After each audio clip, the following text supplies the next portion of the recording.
주께서 여러분과 함께 성령의 이름으로 주의 복음입니다.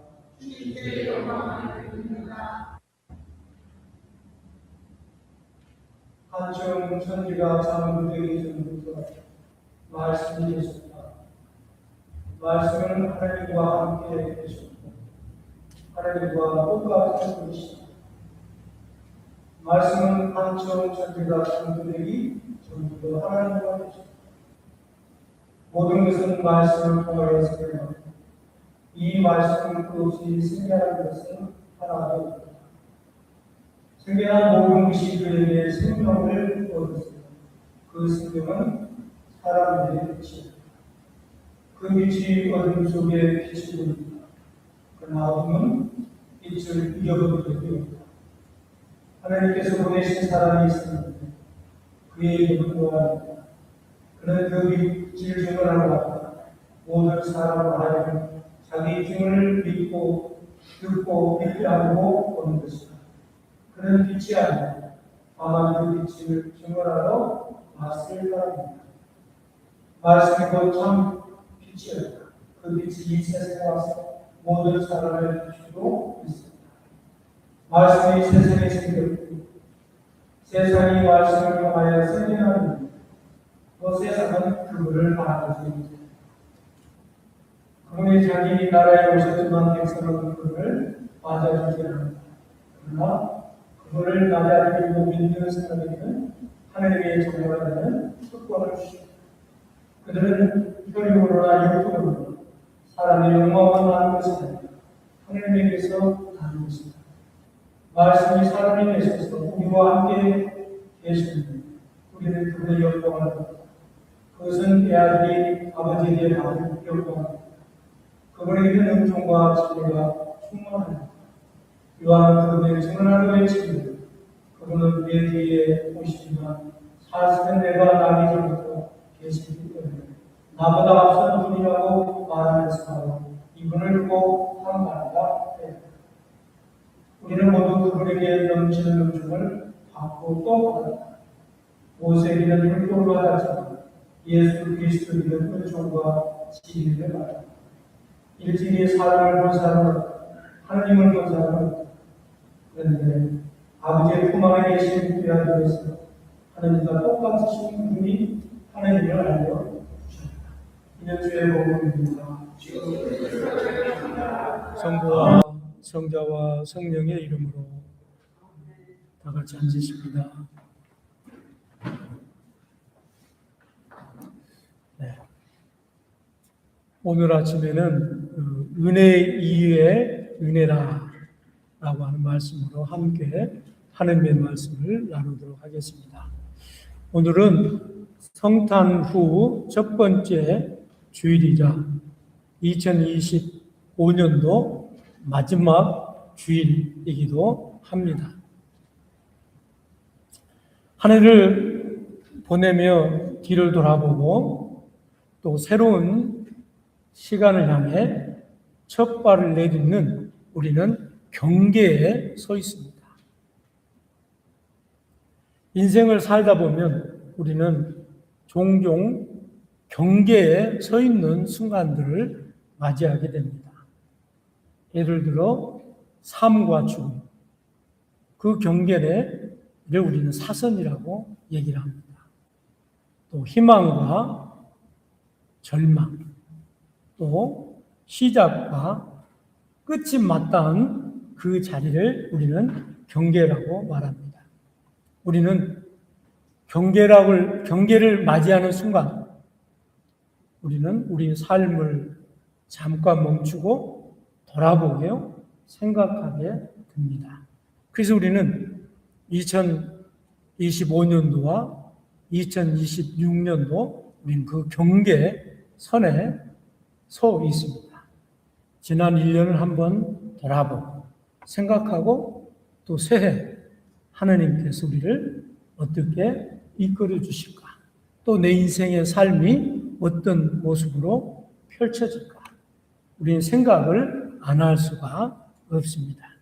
그리고 지금까지 걸어온 길들을 한번 돌아봅니다. 그리고 앞으로 어디로 가야 할지 스스로 깊이 자신에게 묻고 생각하는 시간이 바로 이번 한 주간이고 오늘 아침입니다. 삶의 경계는 언제나 하나님의 은총의 시작점입니다.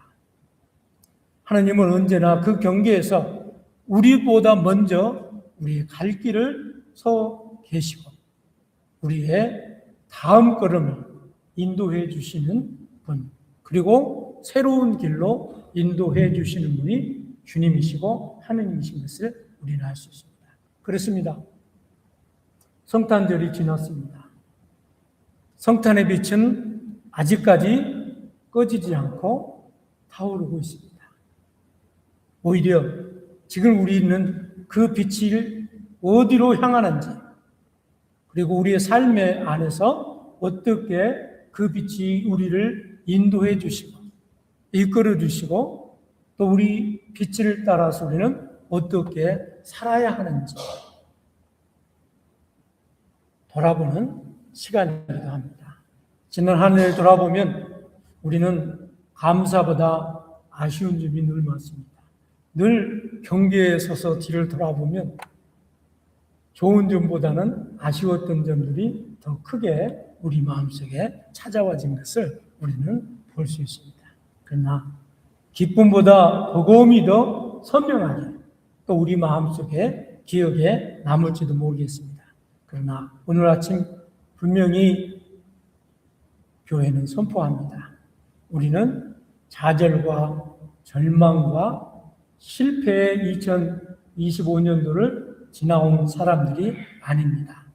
오늘 본문의 제목처럼 은혜 위에 은혜를 받은 사람들임을 우리는 오늘 아침에 마음속으로 크게 외치고 고백하는 시간이 되어지기를 소망합니다. 첫 번째로 우리는 은혜의 옷을 입은 백성들입니다. 오늘 일독서가 잘못 프린터가 됐어요. 이사야 61장 10절부터 62장 3절인데 거기에 62장 3절이 한 절씩 밀려서 본문이 조금 잘못 미스프린트가 됐습니다. 오늘 본문에는 이사야 선지자가 이렇게 고백합니다. 그가 나를 구원의 옷으로 입히시며 의의 겉옷으로 덮으셨다라고 기록이 되어졌습니다. 그렇습니다.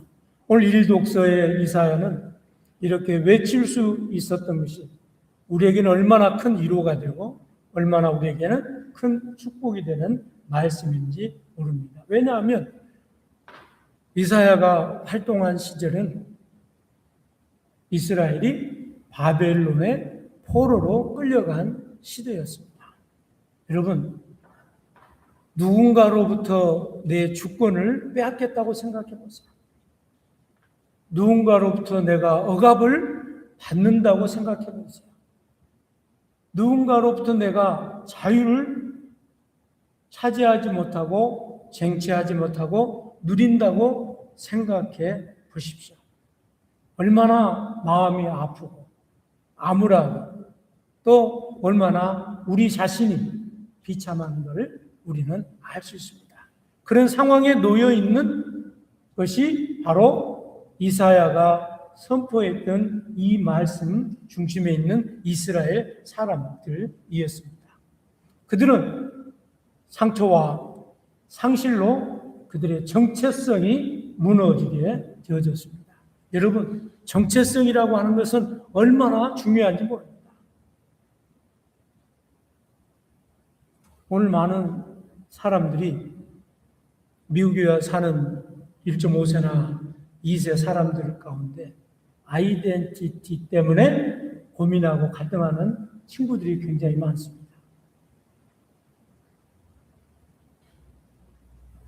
저희가 목회하던 테네시에서 엄마가 한국 사람이고 아빠가 미국 분인 흑인 아이가 있었습니다.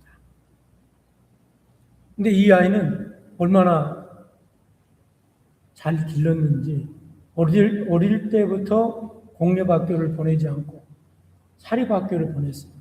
그래서 고등학교까지 프라이빗 스쿨을 나왔던 겁니다. 그러다 보니까 한 번도 흑인 아이들하고 같이 뛰어놀 기회가 없었어요. 그래서 그는 그냥 교회 오면 한국 아이, 학교 가면 백인 아이, 이런 정체성을 가지고 성장하게 됐습니다. 그런데 대학을 딱 갔는데 문제가 생긴 거예요.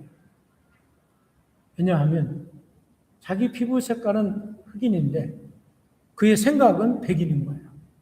그래서 백인들하고 놀려고 하니까 백인 아이들이 고등학교 때 친구들처럼 그렇게 대해주지 않습니다. 그래서 자기 피부 색깔을 찾아서 흑인 친구들하고 갔어요. 흑인 친구들은 또 생긴 건 흑인인데 그의 노는 모습은 백인인 거예요. 그러니까 그때부터 정체성에 혼란이 와가지고 그만 대학을 중퇴할 수밖에 없는 그런 상황에 놓이게 되었었어요.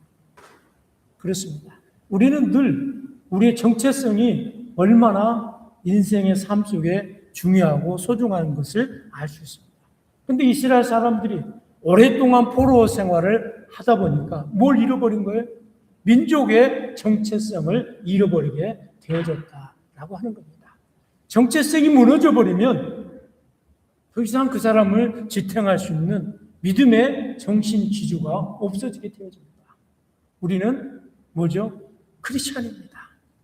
크리스찬의 정체성이 무너져 버리면 안 되는 것이죠. 그렇습니다. 그래서 그런 그들은 하나님께서 다시 옷을 입혀주시겠다고 선언합니다. 그 옷이 뭐예요? 하나님을 믿는 정체성. 그래서 우리의 삶의 모든 순간 하나님께서 우리에게 은혜의 옷을 입혀주십니다. 왜요? 그 은혜의 옷을 입혀주실 때 비로소 우리는 내가 크리스찬이구나. 내가 하나님의 자녀이구나 라고 하는 것을 알 수 있고 느낄 수 있기 때문에 그렇습니다. 그래서 우리의 삶은 처음부터 끝까지 하나님의 은혜의 옷을 입혀진 여정의 길을 걷고 있고 그 길을 걸어가고 있는 것이 우리의 모습입니다. 창세기 37장 3절을 보면 야곱이 늙음하게 아들을 하나 얻습니다. 그 요셉이란 말이에요. 자기가 가장 사랑하는 아내로부터 얻은 아들이기 때문에 특별히 사랑했습니다. 그래서 그에게는 한국말로 얘기하면 색동저고리를 입혀서 길러 주었던 겁니다. 그래서 멀리서도 그 12아들 가운데 누구만 눈에 띄겠어요? 색동저고리 입은 요셉만 눈에 띄게 되어진 거예요. 그렇습니다. 하나님께서 우리가 이 세상을 살아갈 때 하나님께서 우리에게 은혜의 옷을 입혀주셨는데 그 은혜의 옷을 입은 사람만이 하나님의 은혜를 깨달을 수 있고 또 그분만이 하나님의 은총 가운데 거할 수 있다라고 하는 것을 우리는 알 수 있습니다. 그래서 하나님께서 우리에게 은혜의 옷을 입혀주셨고 세상 가운데 구별하시고 보호하여 주시고 하나님의 사랑으로 인도해 주십니다. 그래서 야곱이 요셉에게 사랑의 옷을 입혀주셨듯이 하나님은 우리에게 은혜의 옷을 입혀주셨습니다. 구원의 옷은 곧 우리를 구별하여 주시고 지켜주시고 끝까지 사랑으로 인도해 주시는 하나님의 손길이 그 안에 담겨져 있습니다. 여러분 한번 보세요. 결국은 이사야가 선포했던 그것이 결국은 노예로부터 포로로부터 해방이 돼서 이스라엘에 다시 회복되는 은총이 일어난 거죠. 하나님께서 우리에게 은총으로 은혜의 옷을 입혀 주십니다. 지난 한 해 동안 성공보다 실패를 더 많이 기억할지 모르겠습니다. 이루지 못한 일이 지키지 못한 약속이 상처로 남을 수도 있습니다. 그러나 하나님은 우리에게 원하시는 것은 성취가 아니라 그리스도 안에서 새로 입혀주신 은혜로 우리에게 불러주셨습니다. 너는 나의 영광의 관이다. 너는 내가 기뻐하는 자다. 사랑하는 자다. 성탄은 바로 이것입니다. 우리의 낡은 옷을 벗어버리고 하느님의 은혜로 다시 입히시는 사건이 바로 성탄절입니다. 두 번째로 종의 자녀로 한 해를 건네게 해주신 은혜를 우리는 생각해 볼 수 있습니다. 종에서 하나님의 자녀. 오늘 보면 이 독서에 보니까 바울은 갈라디아에서 분명히 선포합니다. 때가 차면 하나님께서 그 아들을 보내사 율법 아래 있는 자들을 속량하시고 우리로 하여금 아들의 신분을 얻게 하셨다. 그렇습니다. 예수 그리스도께서 땅에 임마누엘의 하나님으로 오시면 우리의 신분이 근본적으로 변화를 얻게 되어집니다. 온 인류 가운데 오신 예수님의 성육신은 단순한 방문이 아닙니다. 하느님께서 우리의 삶의 현장 안으로 들어오십니다. 그래서 오늘 본문 말씀처럼 말씀이 육신이 되어 우리 가운데 오셨습니다. 그리고 우리와 임마누엘 하나님으로 함께 해주십니다. 그 결과 우리는 더 이상 두려움 속에서 어둠의 종이 아니라 사랑 안에서 부름받는 하느님의 자녀가 되었습니다.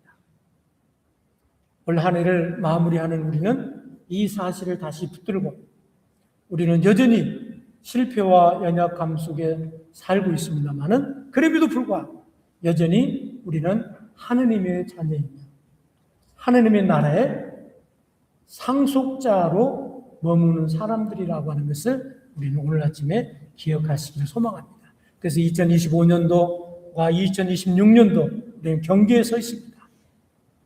그리고 새해를 향해 나가는 지금 우리는 노력으로 증명해야 될 존재가 아니라 이미 사랑받는 하나님의 선택받는 존재로 살아가야 된다라고 하는 것입니다.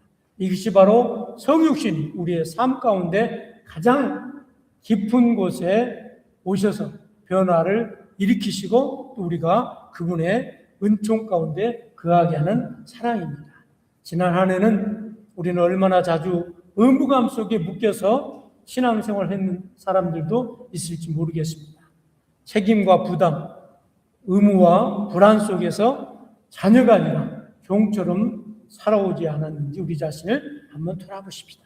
그래서 하느님은 결코 우리를 의무감 때문에 율법으로 얽매려고 하지 않습니다. 그것은 종의 신분에 있을 때의 얘기입니다. 우리는 하느님의 자녀가 됐어요. 이제는 더 이상 죄의식 때문에, 양심의 가책 때문에, 또 우리 마음에 여러 가지 무거운 것 때문에 고민하고 갈등할 이유가 없습니다. 그러기 위해서 주님이 우리 가운데 임마누엘의 하나님으로 오신 것입니다. 그래서 지난 한 해를 마무리하며 우리는 다시 정체성을 회복하십시다. 그리고 성과가 아닌 은혜를 기억하십시다. 성취가 아닌 하느님의 사랑을 고백합시다. 그리고 하느님의 부르심에 순종하는 저와 여러분이 되어지기를 소망합니다. 마지막 세 번째로 하느님은 말씀이 우리 가운데 거하셨다라고 되었습니다. 오늘 본문 요한복음에 보니까 성탄을 이렇게 증언합니다. 말씀이 육신이 되어 우리 가운데 거하셨다. 하느님은 저 멀리 계시는 분이 아니에요. 오늘 많은 사람들은 늘 하느님과 나는 따로 다른 세계에 살고 있다고 생각을 해요. 그러나 우리는 한 번도 하느님과 우리 사이에 다른 공간에 계신 적이 없습니다. 지금도 함께 계셨고 지난 과거에도 함께 계셨고 앞으로도 하나님은 우리와 함께 해 주시는 것입니다. 그래서 그러기 위해서 임마누엘의 하나님이신 예수님께서 성육신의 몸을 입고 우리 가운데 오신 것입니다. 우리는 시간 속에 우리의 상처 속에 우리의 일상 한가운데 주님이 들어오셨음을 우리는 깨달아야 됩니다. 그리고 요한이 덧붙입니다. 우리가 그의 충만함에서 은혜에 의해 은혜를 받았다라고 고백합니다. 이것이 바로 성탄의 완성입니다. 하나님의 은혜 안에 은혜를 고백한 사람만이 주님을 우리 마음속에 모셔드리고 기쁜 성탄에 맞이하는 주인공이 될 수 있다는 것입니다. 그렇습니다. 받은 은혜가 끝이 아니라는 거예요. 그 은혜가 또 다른 은혜로 흘러 넘쳐서 우리의 삶을 인도해 주신다라고 하는 것입니다. 그래서 성탄 후의 삶은 은혜를 간직하는 삶이 아니라 은혜를 드러내는 삶이어야 된다라고 하는 것입니다. 말씀의 결론을 맺습니다. 오늘 우리는 한 해를 끝에 서서 다시 시작을 맞이합니다. 지난 한 해 우리는 완벽하지 않았습니다. 그러나 하나님의 은총과 신실하심은 한 번도 우리의 인생의 삶의 여정에 멈춘 적이 없습니다. 이제 우리는 이렇게 고백하며 새해를 향해 나갑시다. 우리는 구원의 옷을 입은 백성입니다. 은혜로 자녀된 공동체입니다. 그리고 세상 가운데 그 빛을 드러내도록 부름받은 사람들입니다. 성탄의 빛은 아직 꺼지지 않았습니다. 이제 그 빛은 우리의 생각 속에, 우리의 말 속에, 그리고 우리의 일상 속에 비추어질 것입니다. 새해에도 그 은혜 위에 또 다른 은혜가 여러분의 가정과 삶과 공동체에 풍성하게 머물기를 소망합니다. 성부와 성자와 성령의 이름으로.